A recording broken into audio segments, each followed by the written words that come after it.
Oh my god, watch this. Like, it's actually insane. So he, first of all, he TP's bottom, right? He pressures this centaur, kicks him out of the lane. Then he TP's to trap here, pressures the enemy undying, kills it. Then he sees a trap bottom, he sees a centaur on it, goes to the centaur, kills the centaur all by himself. Alright, so this game we have Armel playing the mid lane with one of his signature heroes, Templar Assassin. He's actually very high level. What level is he? 22 on his TA already. So we can watch how Armel plays his mid TA, what he does against the matchups in this game, and how he rotates in the jungle, like someone who's jungle farming, and also how he rotates around the map. So his starting build is 2 circlets and a slipper. He already knows in this game he's gonna finish 2 wraith bands. I think he pretty much does this every single game. He's playing up against an Ember middle. So Ember could give some tough time because it can remove the refraction with his 3rd skill, so we'll also keep an eye out on how he plays. And you can see in his pick buy, he has a Tango and a Mango already ready queued up. So every time he plays TA, he probably just does the same exact thing. He buys the Tango and the Mango first, completes his wraith bands after that. Also a Blightstone, you can see the order he's in. So level 1, he goes for Psyblade. He hits the first kick. He wants to push the lane up just a little bit. And also sideblading the Ember Spirit. The Ember casts the shield right away. He gets the range deny there. So he's always prioritizing for the creeps more than he is prioritizing on hitting the Ember Spirit.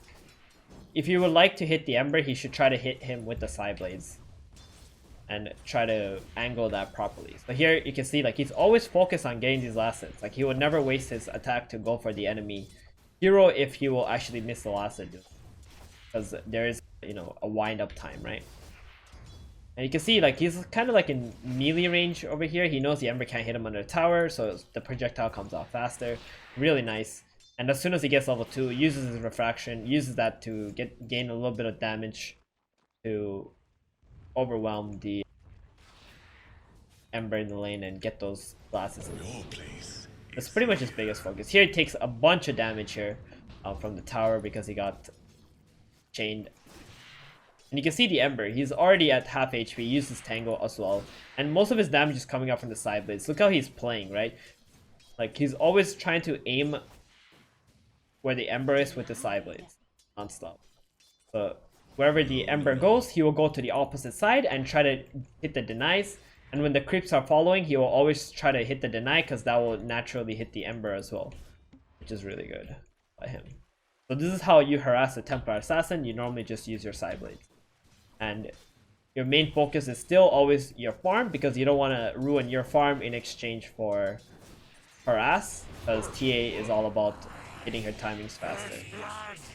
So here the Ember tries to go in. He's tanking up 3 creeps. So because he's tanking up 3 creeps, Armel feels fine with hitting him back.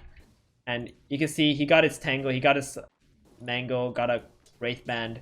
Exact same order that he put in his quick buy, the items that he will buy. Next is going to be Blightstone and his second Wraith Band completion.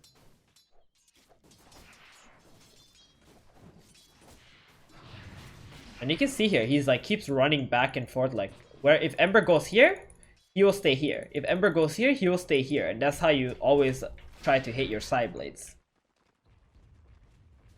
Angle yourself in the lane to do that. So here he does again the same error where he tries to like be a bit aggressive to try and get some denies, and when there's like a range creep and the Armel's TA left, like the Ember keeps going on him and chaining him.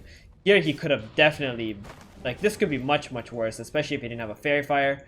But that early Fairy Fire definitely helping him out, and now the Ember is the one who tanked a lot of tower hits, and the Ember is in a little bit of a, like he's a little bit annoyed that he didn't get the kill, but that's okay. And Armel, because he keeps bringing regen, he's got the flats, he's got the mangoes, he can stay in this lane all the time. One thing I don't do, which I probably should do, is I need to buy way more mangoes in the lane, right? Like this refraction, every time he uses it, he essentially nets himself to like 3 creep kills, like guaranteed creep kills, because you get a bunch of damage from it, right?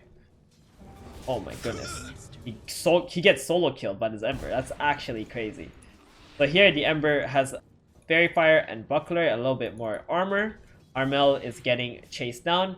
He was thinking about getting the kill on the Ember first because he knows that if he runs away, the Ember will just cast Light of sleight of fist and kill him anyway. So unfortunately, he doesn't get the kill. He gets a little bit of gold back, but Ember gets all the XP. So we'll see what he does after this. So surprisingly, Armel doesn't actually go for Magic Stick in this lane against Ember Spirit. So that's something to note as well. Every item he's bought up until now, these are items that will help him jungle faster later. Magic Stick won't help him jungle whatsoever. So like I said, this lane can be very scary for T8. Azuna is a very high MMR player as well, like rank 24, so he knows what he's doing in his lane. But if we look at the last, it's like Armel is definitely up there. He's got more than the Ember, where the Ember pretty much is trying to play to solo kill the TA. And you can see here, like, he just goes back into mid lane. He just wants to get his level 5 and keep farming. I think once he gets 5, it's going to be much better for Armel in this lane for sure. You can just see, like, he's always so focused on the last hits. He's not that focused on harassing, except with the side blades, unless he has nothing to do in the lane, where all the creeps have, like, more than half health. And he goes and stacks himself at 450, then goes back into mid lane, keeps pushing the lane out, but also denying creeps. Now I got a catapult, and with the catapult, he goes to the mid lane. He does put some pressure here. He forces out the glyph, which is very good. That means all the other lanes will also not get a glyph now. And that's interesting. Hold on. So he only had a little bit of HP loss, right? But he actually uses his flask. You guys see this? It's very, very interesting what he does here. He lost like 100 health, but he uses his flask right away. I don't know if this is a mistake, or it was just his plan to like tank the tower maybe, or want to stay at full health against his Ember, so he can't be chased down and killed off. So here, he goes for the bottom rune, doesn't get it, Ember gets the top rune, and you can see his traps, he places it on the rune, and 2 in the mid lane. So he has vision of the runes, he can go and get those, and he has traps on the mid lane, so he can actually kill whoever comes mid. And at the same time, he also gets a sentry, so he can deward the enemy, but at the same time also deward the sentries that are trying to kill his traps, which is very important when you're playing Templar Assassin. Here they're diving him, the Ember, and the Grimstroke just comes in, helps him out just a little bit. And that's it. Oh! The TP gets cancelled by the Bounty Hunter, and the free kill goes towards Radiant, and Armel is very happy about that. He knows for 13 seconds there'll be no Ember, so he goes back to mid lane, even though he only has like 200 something HP. Pushes that lane out, goes back into the jungle now. He has more mana, so you can see how like he farms. He pulls the creeps out, uses the traps so they're slowed, and then he side blades off the first creep that's in front. And this is such a fast farming like way for a Templar Assassin. And now has a power chest already. So he's got power chest, 2 wraith bands. Perfect. No magic stick in the early game because he just wants to keep on farming. Keep his back out to the mid lane.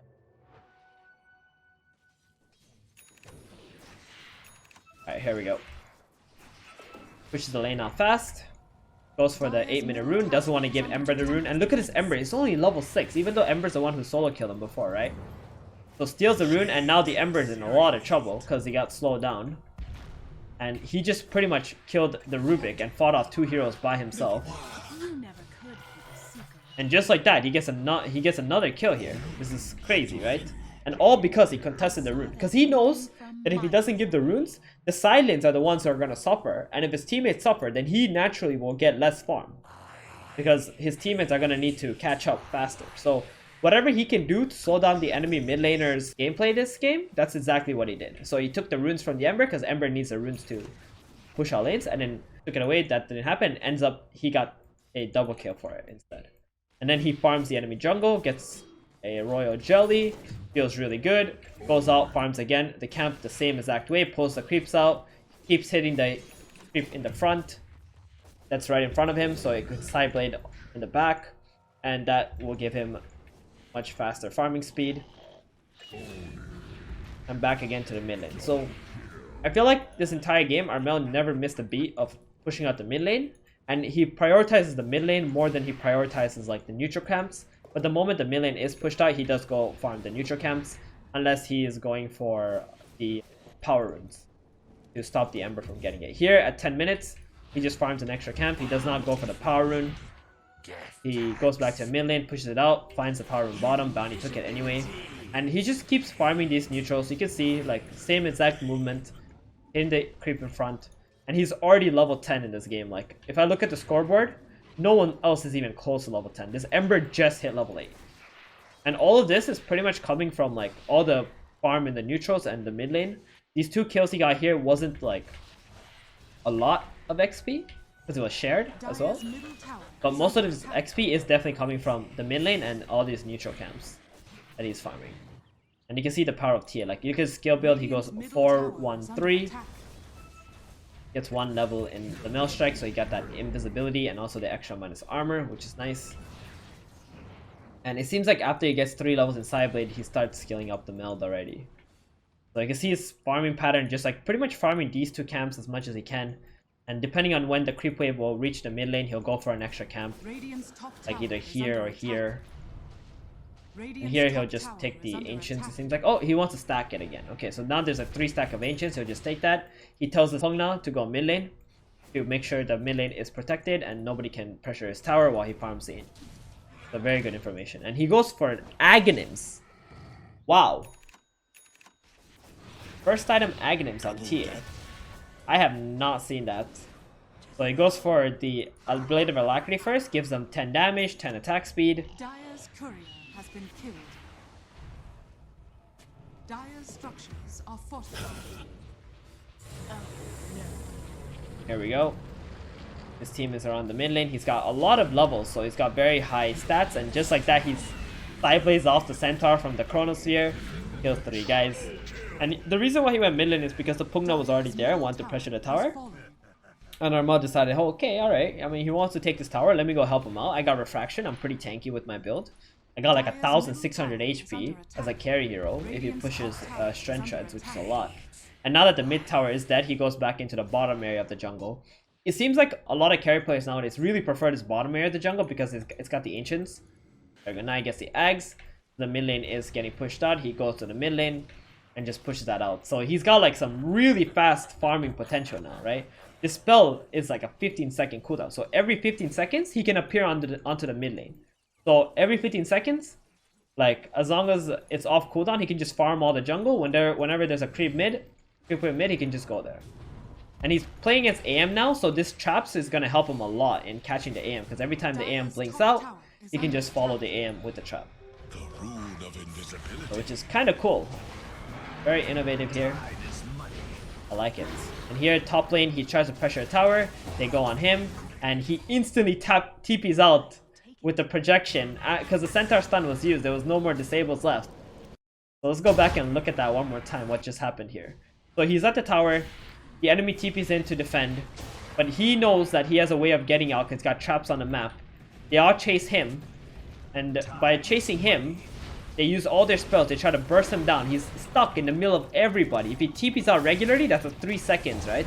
But because he uses the projection, it's only 1 second. And he gets out into the bottom area. They don't even see that he's casting it, because they're probably not even used to it. And suddenly he's out. And top lane, they turn around the gang. Just like that. That's pretty cool usage of the psionic projection. If they got Armel killed there, that would have been a lot of net worth for them. But it didn't happen. And now he's just gonna go back, farm out the bottom jungle. He's farming so fast. He's got 175 last hits on minute 16. He's got 9,600 net worth. This is not something that is normal at all. Normally you see carries have this kind of net worth on minute 22 or something like that, but having 10k net worth on minute 16 is incredible. And most of this comes from his farming pattern in how he moves, how he prioritizes the ancients, and always making sure the mid lane is pushed out so that there's no pressure being applied into his jungle. Because if his mid tower dies, Armel can't really jungle freely after that. But here he gets caught out, gets chronoed. They try to go on him. He tries to TP out, and he's out again! They couldn't stop him. He's out again. Holy smokes, this build is actually insane. Psionic projection. That is so cool. And he just gets out, and all of a sudden, all this gang completely useless. He was able to pressure the top lane, push it out, and then once the psionic projection is up again, he TPs back to the mid lane because there's a lot of pressure or fights happening here. Goes to the trap, and it's like every 15 seconds, he can pretty much show up anywhere on this map as long as he has a trap there. Now look at where he has traps. He has a trap here, he has a trap here, he has a trap here. He can even go on this guy if like somebody tried to farm the neutral camp. Like there's so many places that he can just travel to. This buff to make this psionic projection from 2 seconds to 1 second channel time was probably pretty big for Templar Assassin. And now he goes bottom with his regular with his was it a trap again? I believe it was a trap again, right? Yeah, it was another trap here, you just can't see it. And pushes his lane out. It's like every lane is like constantly being pressured by Armel, and he's just getting all these lanes out, and the enemy just doesn't feel like they have any space, right? This anti-mage has a Battle Fury and a Yasha, but he can't farm anywhere because it's like Armel can just travel to every single lane because of his Aghanims. And he's pretty much pressuring, like, oh my god, watch this. Like, it's actually insane. So he, first of all, he TP's bottom, right? He pressures this Centaur, kicks him out of the lane. Then he TPs to this trap here, pressures the enemy undying, kills it. Then he sees a trap bottom, he sees a Centaur on it, goes to the Centaur, kills the Centaur all by himself. He just kills someone bottom and middle by himself at the same time. And he doesn't even need a Blink Dagger. Why do you need a Blink Dagger when Aghanims gives you stats and it's global usage? Dire's bottom tower is under attack. Dire's structures are fortified. That is absolutely nuts. And now he goes back middle, plays with where the Chrono happened, and kills 2 more guys. Now this game is not like Dire are playing bad or something. They just can't do anything against and super early Aghanims and high farm from Armel's TA this game. Dire's middle tower has fallen. This guy understands his hero like inside out, right? Next item he gets is a blink after the Deso. So he gets the Aghanims that gives him a lot of stats, makes him hard to kill. Now he TPs back to bottom. Then gets the Deso for the damage, and then he gets Blink Dagger for more mobility. Here he blinks on top of the Rubik, but Rubik has the Void Jump. And now he's in the middle of this fight, just waiting to hit someone. They're both decrepified. And there it is. Again, uses the trap, and then uses the projection, gets on top of them. If it's not blink, he can always use the projection to get on top of them. Yeah, this is some Alchemist net worth indeed, this game.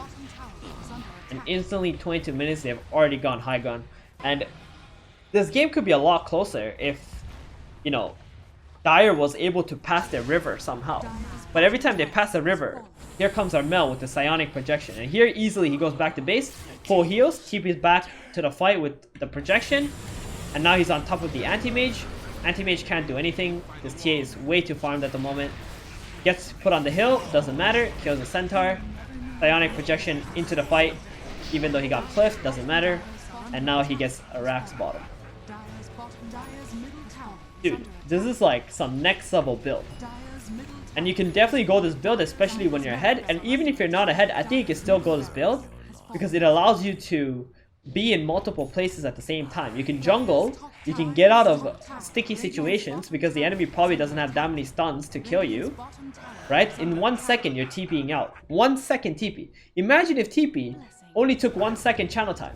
That would be broken, right? That's exactly what psionic projection is. Now, at the same time, you would say, okay, you might not get like damage, but then you have all this like farming potential, right?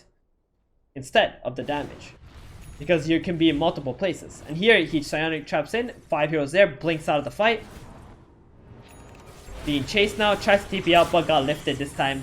And for the first time he gets caught out. In like 26 minutes, he really got caught this time around. Doesn't have a buyback.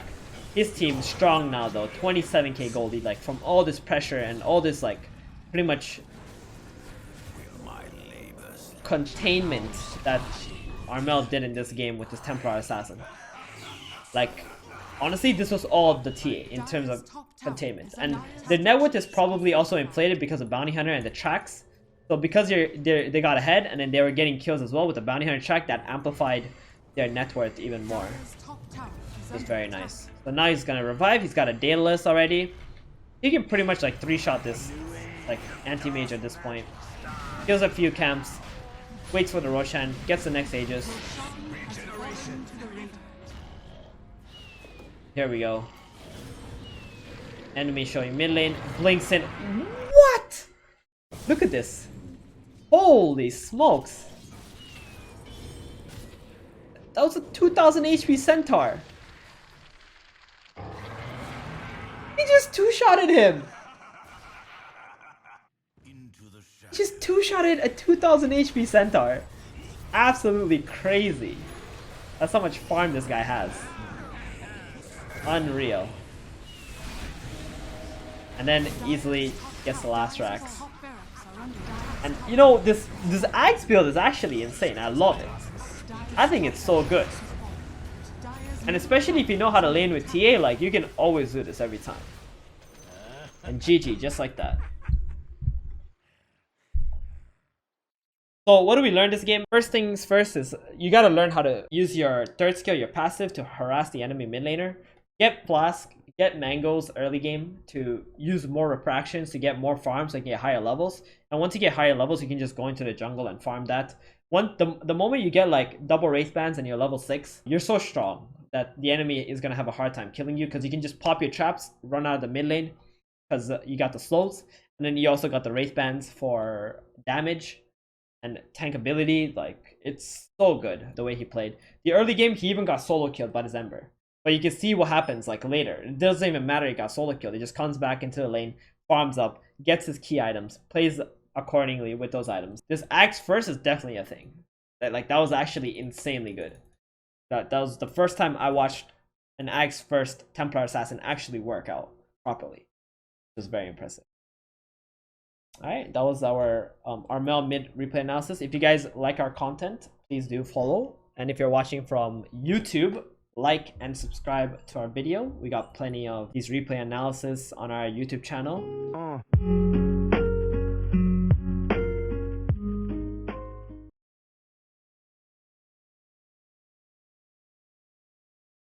I actually coached him, right? This guy is actually so great.